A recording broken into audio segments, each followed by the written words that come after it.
So for the first time since 2016, Pascal Siakam is not going to be wearing a Toronto Raptors jersey, ladies and gentlemen. I'm here with my man Caleb. Welcome back to the show. And finally, about time, we have some breaking news to talk about in regards to a big name player getting traded to a different team. And I mean, Caleb, you had the Golden State Warriors, you had the Sacramento Kings, you had a bunch of other teams being linked to Siakam. But in the end, it was none other than the Indiana Pacers who were able to get it done. They gave up a plethora of picks, a couple of players, and now Siakam is making his way to Indiana to team up with Tyrese Halliburton, Miles Turner, and the rest of them guys, Caleb. Yeah, it feels like it's about time, we talked about, it's the last year of Siakam's deal. Toronto really seemed like they're not in playoff contention. They seem to be trending in a downward direction. They don't have their pick this season. And with the earlier season trade of OG Anunoby, which we also covered on this channel, go check it out, guys. It just made sense to go in this direction. Pascal Siakam, a two-time All-Star last season, finally going to another location where he can actually contribute to playoff odds. So really excited for him and really excited to see what the Pacers do.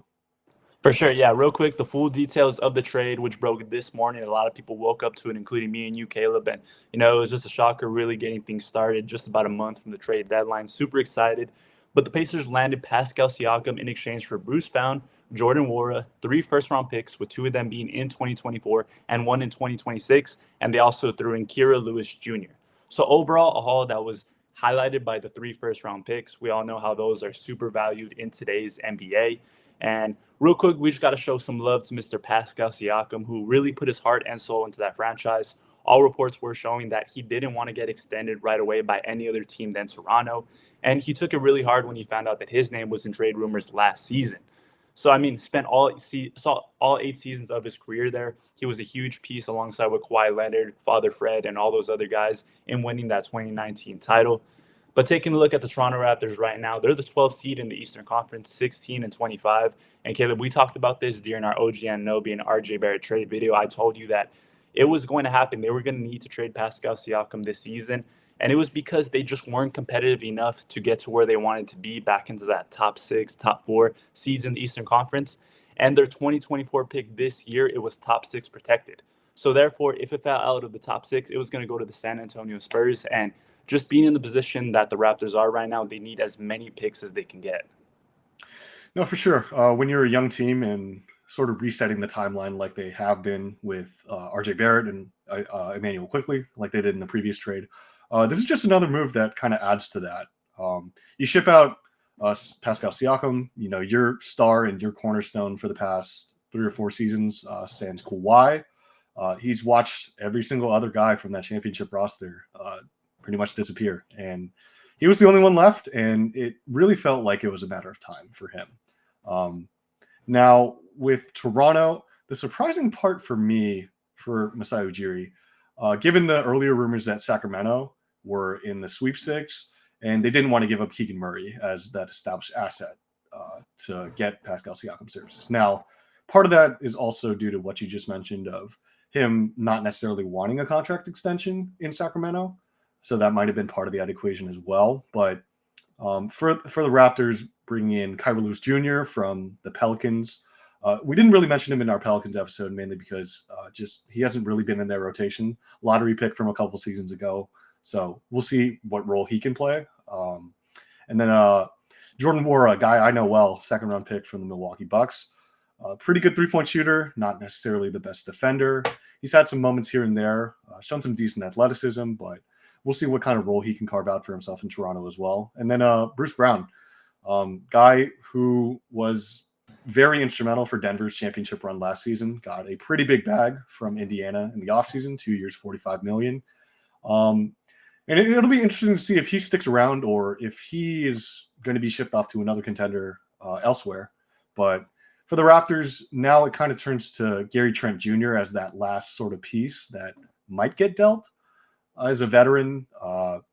So we'll see what happens in the next month. But for both sides, it simply just made sense. It really did. Yes, sir, definitely. I think this was a trade that, like I said, everybody knew was going to happen eventually. And it just works out very well for both teams in the position in they're in and the priorities that they have. But I'm gonna get all into the Toronto Raptors a little bit later. But Caleb, I want to hear all about the Indiana Pacers side of things because Pascal Siakam is going to a team that is number 2 in the NBA in scoring, and they are also playing at the fastest pace in the entire league. We know that Pascal Siakam thrives in transition. He gets to the rim. He's tall, he's a long dude, but he loves having the ball in his hands. He likes to play off ball, cut to the rim, and he's joining Tyrese Halliburton, who we have talked about many, many times. You yourself talked about him on this channel, making his case to be an all-star starter this year for the first time after last season when he became an all-star for the first time in his career. And I mean, that duo is just going to be so, so exciting. You have other duos in the Eastern Conference right now that are making noise, like Tyrese Maxey and Joel Embiid. Of course, you have your own Damian Lillard and Giannis Antetokounmpo, and you have Jason Tatum and Jaylen Brown. So, I mean, what do you think about this next duo and how you think that they're going to fare in the Eastern Conference? Well, the pick and roll potential for them is what I really turn to. Pascal, his 3-point shot hasn't necessarily been the best in recent seasons, but being able to score from the mid range in the post and just the amount of actions that he can get into with Tyrese as that floor general, it's been kind of delayed for Tyrese, considering he got hurt with that hamstring strain on the 8th. But according to CBS Sports, he could return tomorrow to play his old team in the Kings. He's been ruled questionable, might be under a minutes restriction there, but assuming the physical goes well and we see Siakam in that gold for the Pacers, he brings a lot of size to the power forward position for them. 6'8" guy, like you said, very mobile, can get out on fast break, and I feel like he could do more on the ball than Obi Toppin, who they had. The Pacers got him from kind of a throwaway trade from New York as a high flyer guy who could run in transition, but for your half court offense as well, I feel like Pascal, he can dribble a little bit.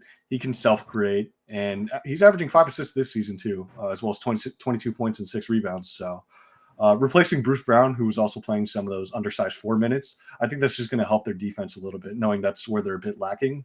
Give Miles Turner a bit more help down low. Let Pascal maybe roam a little bit and drop coverage and be a weak side help defender as well. What surprised me for this deal for Indiana, they didn't give up Andrew Nemhard, Benedict Mathurin, or Aaron Nesmith. Yeah, And the I found Naismith that, one is what really surprised me. yeah, I the thought he Nesmith was one was there. really surprising considering how good he's been on defense. But he's been taking on guys that are way taller than him. I remember in the in-season tournament game, he was consistently checking Giannis in that game.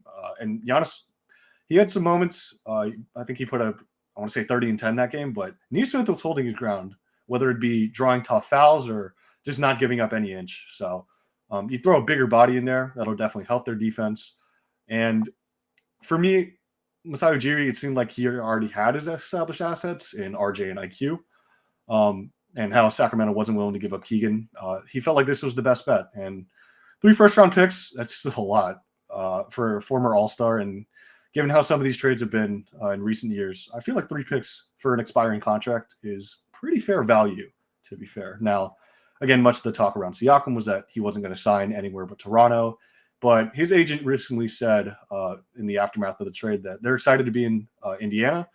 And they're willing to make a long-term deal happen for the future. So really excited to see what they could do, especially with the return of Tyrese. Not to say that Indiana's been bad, 2-2 without him, but obviously come playoff time, you're going to want your superstars healthy. And in a league with so much talent, I think this star duo, like you mentioned, out East, it has a chance to make some serious noise. I mean, yeah, we talk all the time about these small market teams having to either hit in the draft or be really smart with their assets and land themselves some big names. And you hit on Tyrese Halliburton big time. You were able to get him out of a situation in Sacramento that he didn't want to leave at first, but now he has his own team. He's running the show. He takes care of the ball like nobody else in the league. And I like to say players of all ages, whether you're a kid growing up or whether you're an old head still thinking about the glory days where people shot mid ranges all the time.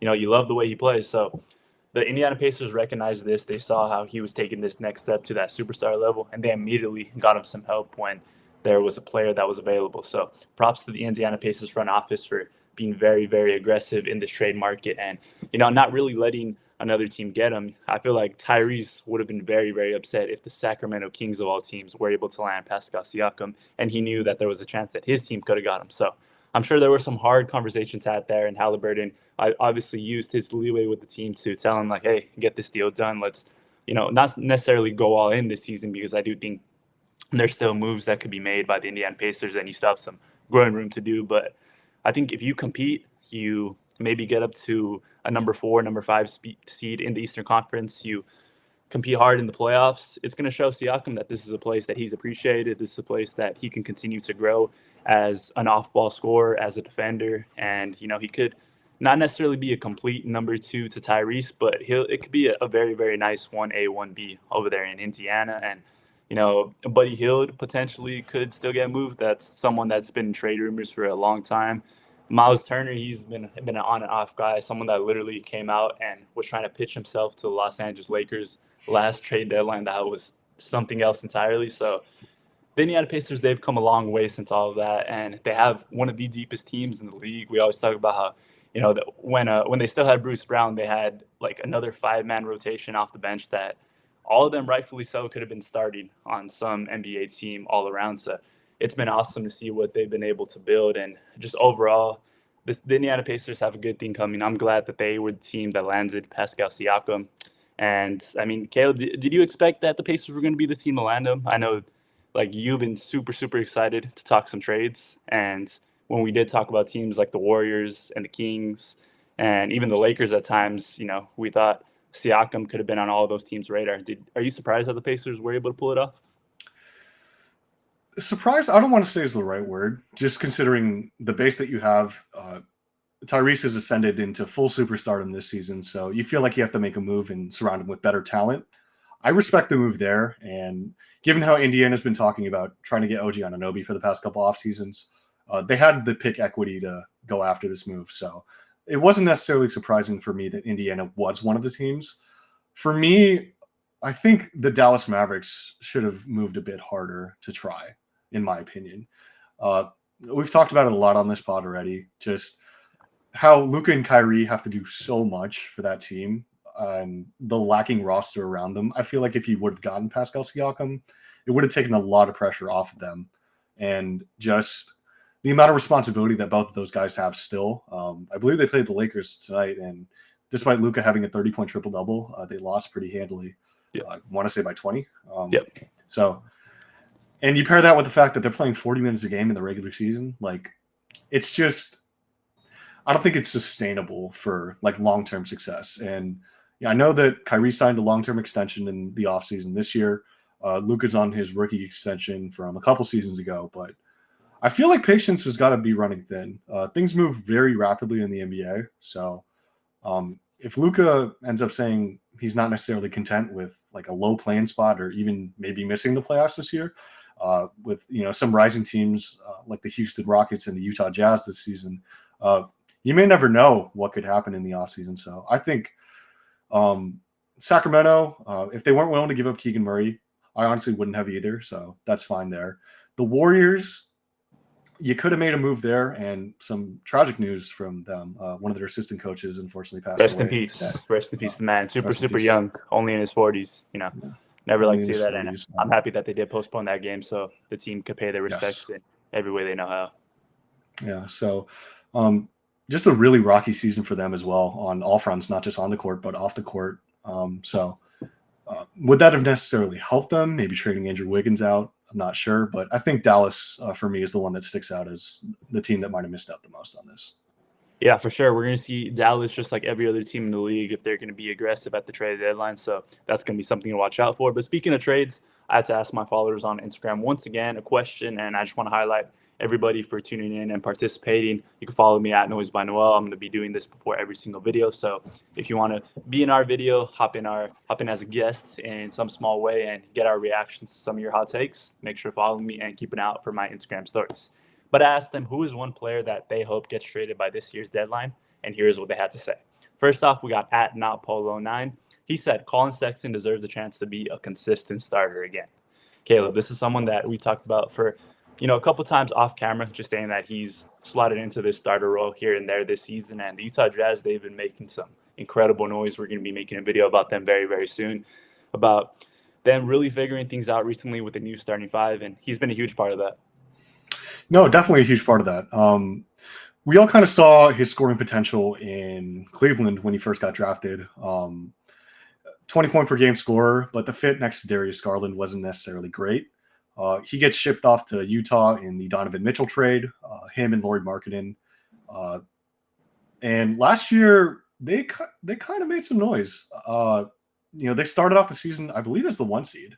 Yeah. So much credit to Will Hardy for what he's doing coaching that former assistant coach for the Boston Celtics, now onto his new team. And he seems like he's done it again. And Colin Sexton's a big reason why. Making him the primary ball handler next to Jordan Clarkson for their closing lineups, consistently putting up 20, getting his passing chops up, driving to the rim aggressively, and being a pretty good defensive player as well. So I think he's honestly just fine in Utah, really. I know that he's on a contract from that sign and trade from his time in Cleveland. Yep. But I think Utah is the place where he wants to be because the Jazz are on the rise, and I think that the momentum that they have, I don't think you're looking at trading anybody from that team anymore. I know that Jordan Clarkson was in trade rumors. I know that Lauri Markkanen might be in trade rumors, where Danny Ainge is saying he might not be untouchable. And Colin Sexton, the fit wasn't necessarily great last year, but this season, Will Hardy seems like he's really figured it out with the new 5-out lineup and just the rotation that they have. They can make some noise in the West. So I think Colin Sexton, honestly, he might need to stay put for his career and just how he's been playing right now. I'm encouraged by what I see. Yeah, shout out the young bull. He brings energy like nobody else every single game. There's been that viral tweet going around of him diving for a loose ball from like half court, and people are saying like, "What's one superstar that you think if he played with this intensity, he would be that much better?" So shout out the young bull. Hopefully he keeps hooping this season. Next up, we have Mr. at Estabuckets. He said AD for Wemby. Man, that's a crazy take right there, my man. I know you're a Laker fan too, but I mean, yeah, no, Wemby's been awesome this season, no doubt about it. On a Spurs team where he doesn't necessarily always get the best looks at the rim, but still super early into his career. We can't say AD for Wemby just yet. And then we also have at Dreaming Bucks 19. He said the Bulls and Levine are better without each other. Need it to happen. Zach LaVine, another guy that's been on the trade market and trade rumors for, I want to say, at least the last month and a half, and he could be the next superstar to be moved. Caleb.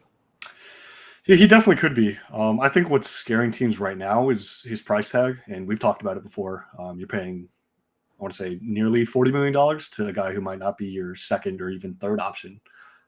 So it's tough to kind of sell people on a guy who is a 3-level scorer, but the other aspects of his game, especially on the other side of the ball, are kind of lacking.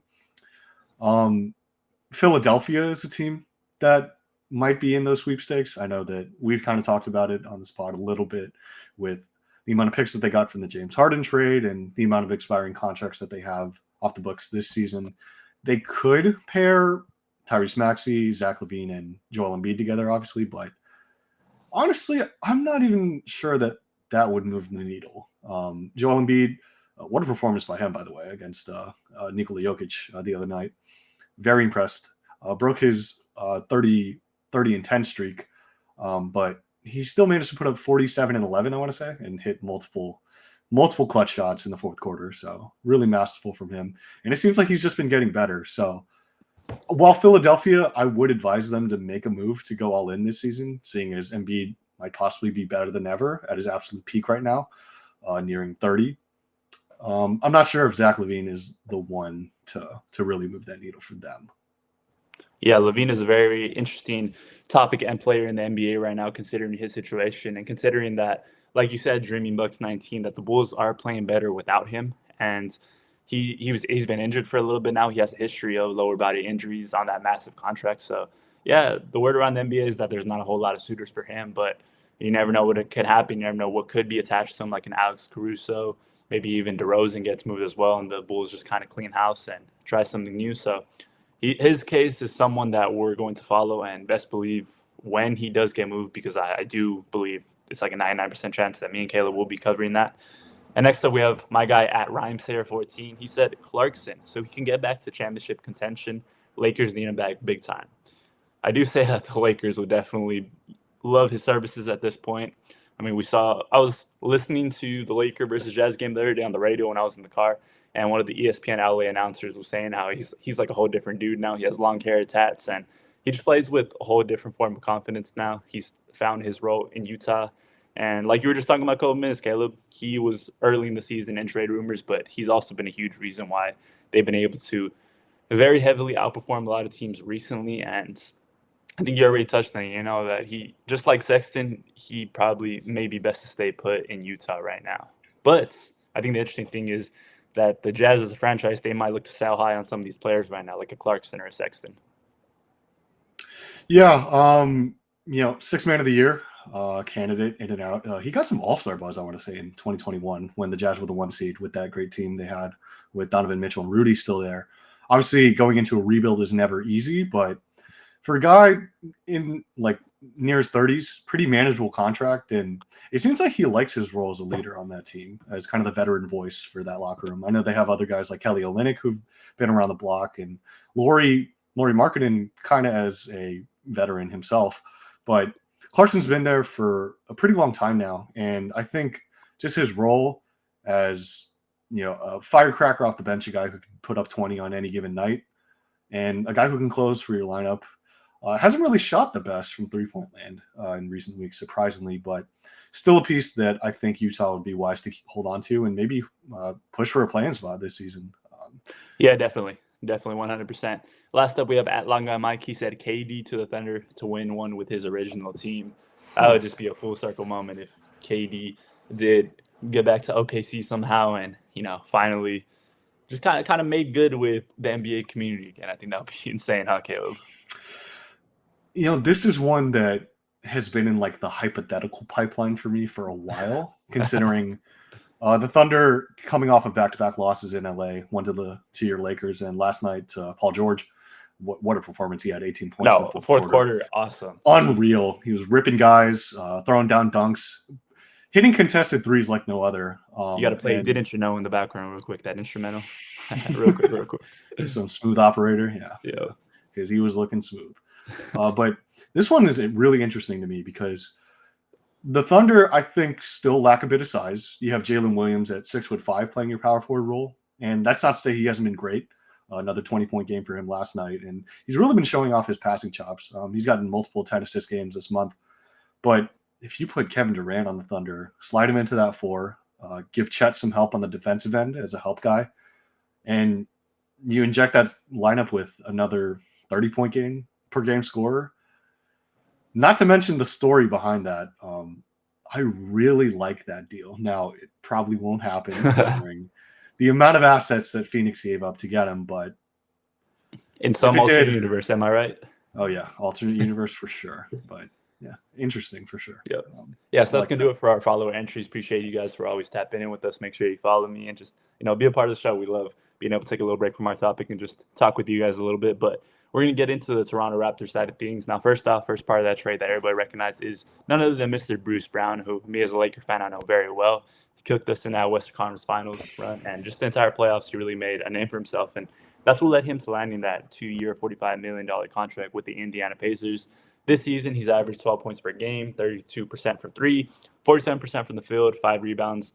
And ultimately, his big contract allowed Indy to get this deal done. So I've been seeing a lot of Indiana Pacers thanking him for what he's done for the team in this short period of time, but also giving him a big thank you for helping them bring in Pascal Siakam to town.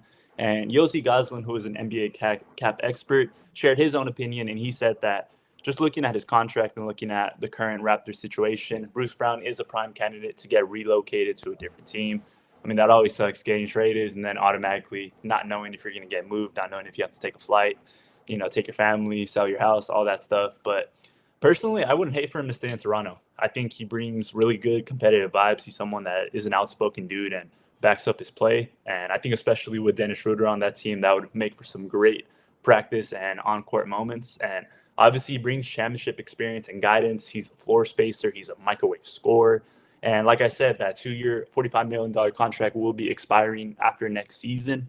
And Masai Ujiri, he has said multiple times that there are ways to build a good team without fully buying into the tanking mechanism. So, yeah, you look at your team right now, you have Emmanuel Quickly, RJ Barrett. Like I said, you still have Gary Trent Jr. from that last group of guys that could get moved. You have Chris Brochet.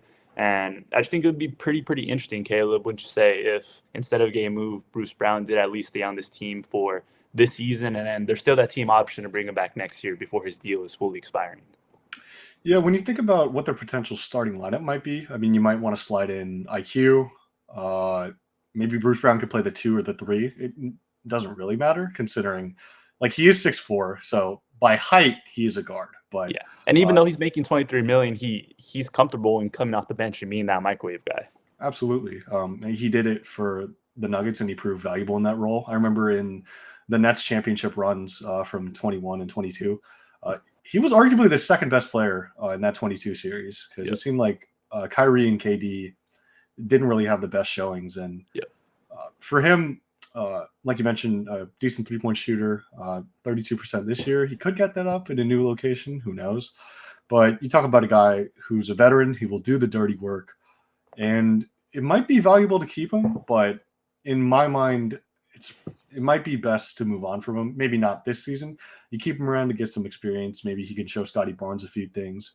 But by next summer, I would expect before that deal expires, him to get shipped Yeah. off.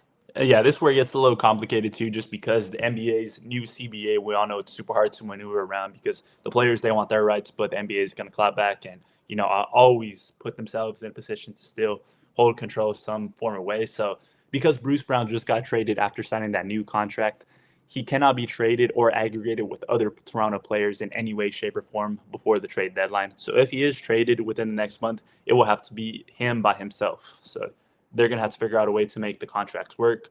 What they could do is possibly bring in a player that isn't as good as him, making similar money, and then they'll have the other team attach some draft picks, or they'll just get a player of similar value, similar talent and just swap contracts in a way. So it'll be interesting to see if they do decide to make a move for the deadline. But just like I said, I'm on the same boat with you that for at least this season, keep them and then see what's popping in the summer and potentially earn some draft picks along the way. So they'll have some financial flexibility going into free agency, and then they'll just be able to continue building around Scotty Barnes. So it's going to be pretty interesting. But going into the rest of their haul, they also got your guy Jordan Nwora, who's just 25 years old, drafted by the Milwaukee Bucks, of course. This season, he's seen a downfall. He's seen his minutes go down with the Indiana Pacers as they found a more solid rotation, averaging just 5 points per game, shooting 30% from three, and like I said, 10 minutes per game. And last season, he played 24 minutes per game, and he had 13 points on 42% from three.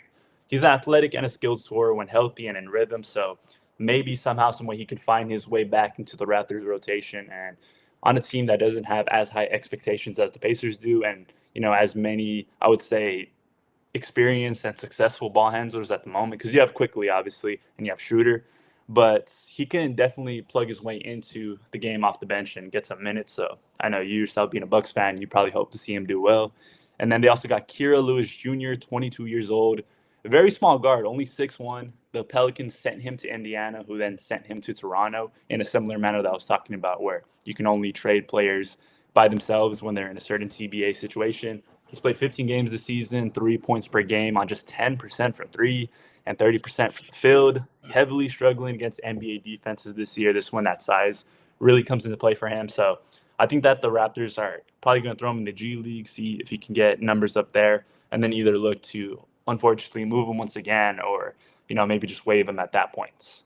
But Caleb, we got to get into the real prize here, which is obviously the 3 first-round picks. We all know that those things are, they're like Willy Wonka's, chocolate factory invitations at this That point. golden Everyone's ticket, yes, trying sir. to go in there and get them.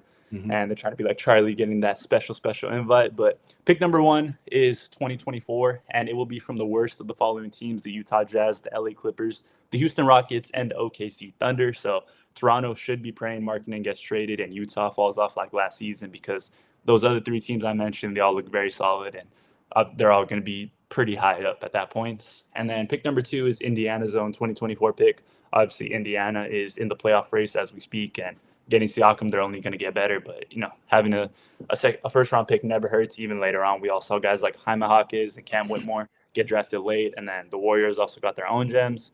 Pick number 3 is Indiana's own 2026 pick. So, in a couple of years, we're going to see how this Siakam and Halliburton pairs out, and we're going to see how that pick's value, Caleb. But yeah, I would definitely say that those 3 are the ultimate prize next to Bruce Brown in this trade for them. Yeah, definitely. Draft picks, you don't know what's going to happen. So Obviously, like Toronto's lottery pick this season, Grady Dick hasn't necessarily shot the ball all too well. I know he spent some time in the G League to sort of develop, but when you think about it, Indiana must feel pretty confident in themselves and this duo of Halliburton and Siakam working out because they traded two of their own picks over here. Because that other pick that's in the deal coming this season, it's probably going to be in the late 20s, considering it's either going to be the Clippers or the Thunder, probably. Both looking to be home court teams in the postseason at the moment. And, from 25 to 30, take your pick there. It's going to be late first, pretty much. Indiana, same thing, probably, maybe like in the teens or early 20s. And then Indiana's own 2026 pick. So if the Siakam Halliburton duo doesn't necessarily pan out, let's say Siakam starts to show signs of age at 32 when that pick would convey, could be interesting to see what happens. But very surprised that they got 3 for Siakam. I know that they talked about getting 3 for OG Anunoby, from years prior, whether it be from Memphis or Indiana themselves. But they eventually found a trade partner in Indiana again, and they got the picks that they wanted. So I'm feeling Masai Ujiri has to be pretty happy about this. Yeah, and I mean, ultimately, the Toronto Raptors, they're going to get expensive again before we know it. Emmanuel quickly is going to be looking for his money this offseason. He's obviously in that restricted free agent realm, but the New York Knicks didn't want to pay him, so they shipped him off to Toronto. And Scotty Barnes, who their coach and everybody around them is saying that they view him as the face of their franchise. And he even said in that post game against the Lakers, where he was pretty upset, he said that Barnes is going to be the face of the NBA. So, Barnes is listening to him just tell his agents, like, all right, I want that face of the NBA money. So, yeah, you move off of OG Anunoby and Pascal Siakam. You're saying that Scotty Barnes and, this core of Emmanuel Quickly and RJ Barrett, they're going to be your trio moving forward. And then you're also pairing yourself up with a lot of assets that if you need to, you're going to bring in more young players or you're going to package them up and make a move for somebody that could be on the market in a couple of years. So I really, really like it for both teams. I think it's the direction that we needed in order to keep the NBA and the Eastern Conference to continue to evolve, hopefully catch up to the Western Conference again in a couple of years. But Caleb, thank you, my guy, for joining me. I know that this is probably one of the best days of the year for you. Finally got some breaking news here to talk about your guy, Pascal Siakam. Yes. Very excited to see what the people think about our thoughts on this deal. So, yeah. No, yes, sir. And we're going to be active this next month heading into the trade deadline. So make sure you guys subscribe, hit that notification bell. Follow my guy Caleb on the gram. He's going to get real active on there real soon. This guy knows basketball better than anybody in the game right now. So just stay tapped in, guys. Appreciate you guys tuning in and keep an eye out for my Instagram stories. You could stay active and you could interact with us on our show. You guys have a good rest of your day.